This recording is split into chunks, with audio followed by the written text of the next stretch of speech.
Hi, this is Anil from Learning Lad with a video tutorial on C programming. So in this tutorial we're gonna see the storage classes in C. So when we create a variable in our programs, what we were doing is we were specifying the data type first. For example, if you are gonna create an integer variable, then we're gonna write int, which is the data type, then the variable name.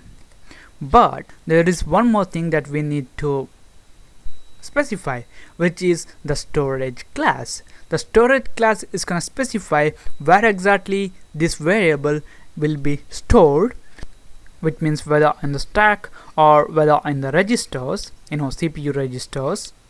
What's going to be the initial value, and what's going to be the scope of this variable, which means in which function we can access this variable, and also what is the life of this variable, how long this variable is gonna exist.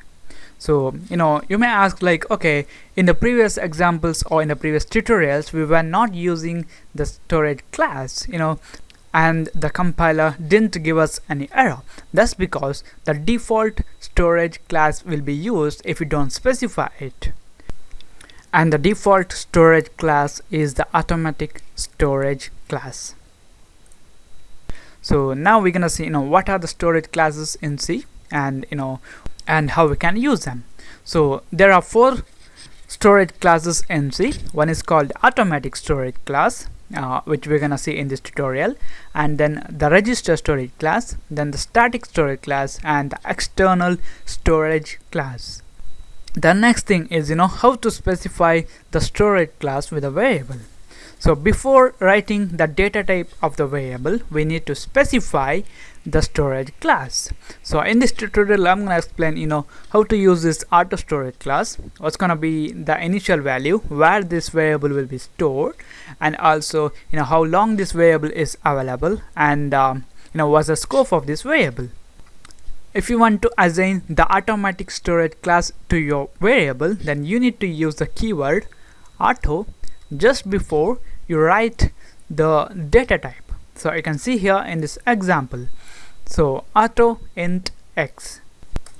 So when we use the storage class as auto, the variable will be stored in the memory, and the initial value of this variable will be a garbage value, and the scope, this variable x, is local to the block where it has defined. So you can see here in this example I have defined this variable inside this main function. Actually, when we talk about the blocks, it's nothing but the cluster of cores between 2 curly braces. So here if I can write these 2 curly braces here and here, so this variable int x is available. So this variable x is available within this block, so you can't access this variable outside this block.